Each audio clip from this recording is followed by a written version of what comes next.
से मुकाबला करते हुए टिकट के दौरान उसको फायर लगा, हॉस्पिटल में वो दम तोड़ गया। यहाँ पर जो पोस्टमार्टम करवाने के लिए यहाँ पहुंचने को है, रात 2 बजे के यहाँ पर जो जिले खबर हो रहे हैं, लेकिन डॉक्टर साहबान इनकी कोई बात नहीं सुन रहे। इनका ये कहना है कि हमारे साथ जो तामन नहीं कर रहे। आइए इनसे जानते हैं वो क्या कहते हैं इस बारे में। अस्सलाम वालेकुम जी। वालेकुम अस्सलाम की मामला बनया ਤੁਹਾਡੇ ਨਾਲ जी भाई जान असी चक नंबर 280 दरवान वाले डाकू घर ਦੇ ਵਿੱਚ घुस के ना लुटिया है, उन्हें फायरिंग की थी, जख्मी होया सी, इत्थे लेके आया है, इन्हें फैसलाबाद रेफर किया है। हफ्ते ते इतवार दी दरमियानी रात अज रात 2 बजे आवे साहब उत्ते फौत हो गए ने। 2 बजे लेके इत्थे आया है। डॉक्टर साहब पोस्टमार्टम तो इनकारी ने। पुलिस का साडे नाल मुकम्मल तावन है, पुलिस नाल कागजात मुकम्मल करके दिते ने। साडे सामने मुलजमा दे सपोर्टरां तो पैसे लेके डॉक्टर ने पोस्टमार्टम करन तो इनकार कर दिता है। और असी 2 बजे रात तो साडियां औरतां साडे बच्चे सी जलीलो ख्वार तबाह बर्बाद हो गया। और इस डॉक्टर की वजह तो हो रहा है। साडी कोई आला अफसर नहीं सुन रहा, कोई मुतलका नहीं सुन रहा, कोई कुछ भी नहीं सुन रहा। असी ये मुल्क दे विचों किधर जावीए? इस मुल्क दे रहने वाले बशिंदे नहीं है। साडे नाल एक जुल्म हो गया, दूसरा डॉक्टर साडे नाल जुल्म कर रहे हैं। साडे 2 कत्ल कर रहे हैं, कत्ल हो गया, सानू एक कत्ल कर। साडे बच्चे रोड पे भी लग रहे हैं, कोई यारों मददगार नहीं, कोई पूछने वाला नहीं है सारा। बिल्कुल इनका यही कहना है कि हम रात 2 बजे के यहाँ पर जिलो खवा रहे हैं, लेकिन जरा अस्पताल की जो इंतजामिया है, डॉक्टर जो इन्होंने लोगों से पैसे लेकर हमारा पोस्टमार्टम करने से इनकार कर दिया है।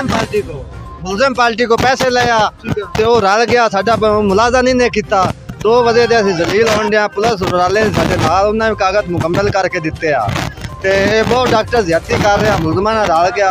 हाँ ते लिहाजा मेहरबानी की जाए, वजीर आजम अपने अपील है ते साडी दरखास्त है वजीर आजम ते IG पंजाब साडी दरखास्त है जहाँ साडा इंतजामिया अच्छे भेजे जाए, साडा पोस्टमार्टम कराया जाए, साडा इंसाफ मिलाया जाए। सर और इस डॉक्टर के खिलाफ भी FIR दर्ज की जाए, क्योंकि मुलव्वस है कि जड़ा रात 2 बजे तो लैके ता हाल 9-10 बजे तक दिलचस्पी कोई नहीं ली।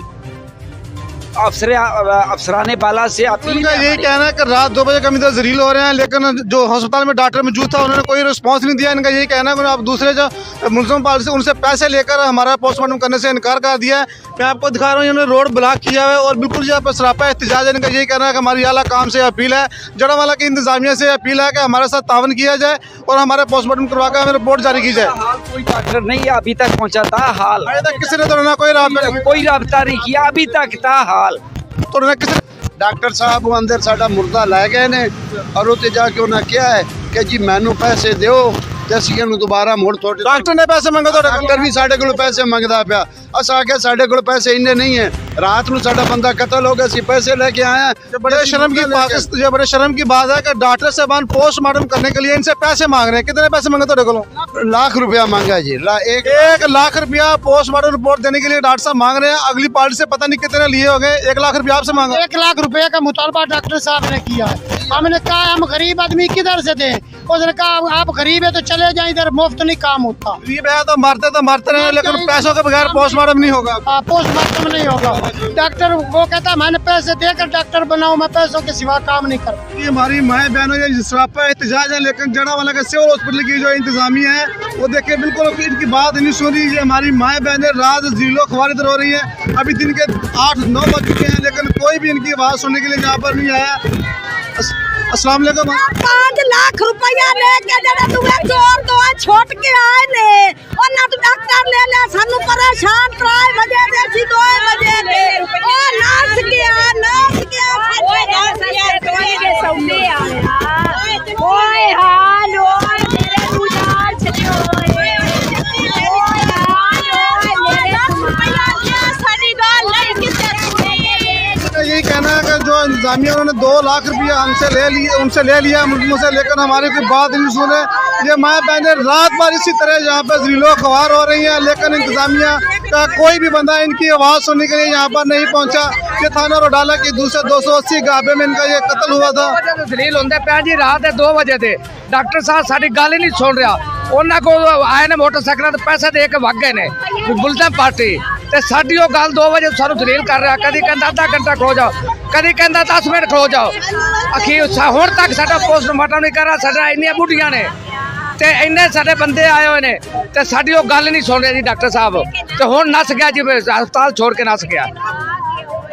आपसे कुरान आ जी ये जेड़ा मरण वाला ਸਾਡੇ ਜਿਹੜਾ ਇਲਾਕੇ ਦਾ ਬਿਹਤਰੀਨ ਇਹ ਵੇਖੋ ਨਾ ਸਾਰੇ ਨਾ ਹਾਫਿਜ਼ ਵੀ ਹੈ ਅੱਜ ਵੀ ਕੀਤੀ ਹੋਈ ਹੈ ਤੇ ਡਾਕੂ ਨੂੰ ਫੱਦਿਆ ਵੀ ਹੈ ਇਹਦਾ ਬਹਾਦਰੀ ਦਾ ਹੈ ਵੇਖੋ ਨਾ ਪੁਲਿਸ ਤੋਂ ਪਕੜਿਆ ਜਾਂਦਾ ਹੈ ਤੇ ਨਾ ਕਿਸੇ ਹੋਰ ਤੋਂ ਪਕੜਿਆ ਜਾਂਦਾ ਹੈ ਉਹਨੇ ਵੇਖ ਲਓ ਬਈ ਉਹਨੂੰ ਗੋਲੀਆਂ ਵੀ ਲੱਗੀਆਂ ਹੋਈਆਂ ਨੇ ਉਹ ਫਿਰ ਪਕੜੀ ਰੱਖਿਆ ਉਸ ਤੋਂ ਬਾਵਜੂਦ ਇਹ ਡਕੈਤੀਆਂ ਕਰਨ ਆਏ ਨੇ ਅੱਗੇ ਪਿੱਛੂ ਵੀ ਇਹ ਡਕੈਤੀਆਂ ਕਰਦੇ ਆਏ ਨੇ ਉੱਥੇ ਵੀ ਕੀਤੀਆਂ ਨੇ ਉਹ ਮੁਜ਼ਾਮਤ ਤੋਂ ਬਾਅਦ ਸਰ ਉਹ ਜਿਹੜੇ 3 ਡਾਕੂ ਨੇ ਉਹ ਦੌੜ ਗਏ ਨੇ ਫਰਾਰ ਹੋ ਗਏ ਨੇ ਤੇ ਜਿਹੜਾ ਇਹ ਇਹਦੀ ਅਫਰੀਨ ਹੈ ਇਹ ਜਿਹੜਾ ਇਹਨੂੰ ਕਾਬੂ ਇਹਨੂੰ ਕੀਤੀ ਰੱਖਿਆ ਉੱਤੋਂ ਫਿਰ ਆ ਗਏ ਨੇ ਲੋਕ ਹੋਰ ਉਹ ਬੱਚੇ ਆ ਗਏ ਨੇ ਹੋਰ ਉਹਨਾਂ ਫੜ ਲਿਆ ਫਿਰ ਉੱਥੇ ਉਹਨੂੰ ਉੱਤੋਂ ਉਹ ਇਹ ਵਿਚਾਰਾ ਜਿਹੜਾ ਇਹ ਬਿਲਕੁਲ ਉਸ ਦਾ ਖੂਨ ਇਤਨਾ ਜ਼ਿਆਦਾ ਬਲੀਡਿੰਗ ਹੋ ਗਈ ਕਿ ਇਹ ਉੱਥੇ ਲੰਮਾ ਪੈ ਗਿਆ ਜ਼ਮੀਨ ਤੇ ਚਿੱਕੜ ਦੇ ਵਿੱਚ ਫਿਰ ਉਹਨੇ ਫਿਰ ਮੁੰਡਿਆਂ ਦੂਸਰਿਆਂ ਨੇ ਪਕੜ ਲਿਆ ਉਹਨੂੰ ਫਿਰ ਮਾਰਿਆ ਵੀ ਇਹਨੇ ਅਗਰ ਇਹ ਵੇਖੋ ਨਾ ਉਸ ਟਾਈਮ ਤੇ ਗਾँव ਵਾਲੇ ਮੁਤਸ਼ਲ ਹੋ ਕੇ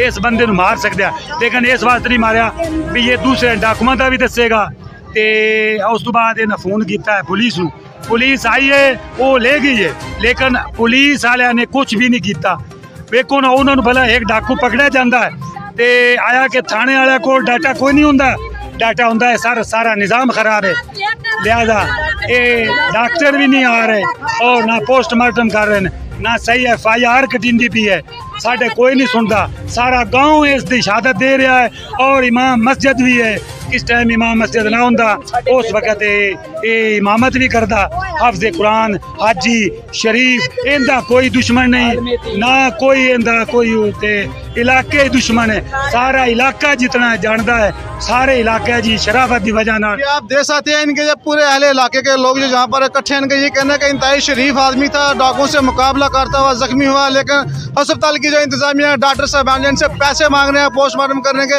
इनका पोस्टमार्टम करके नहीं दिया जा रहा इनका यही कहना है कि हमारी आला कब से अपील है कि हमारे साथ तावन किया जाए ताकि हम अपनी कार्रवाई कर सकें।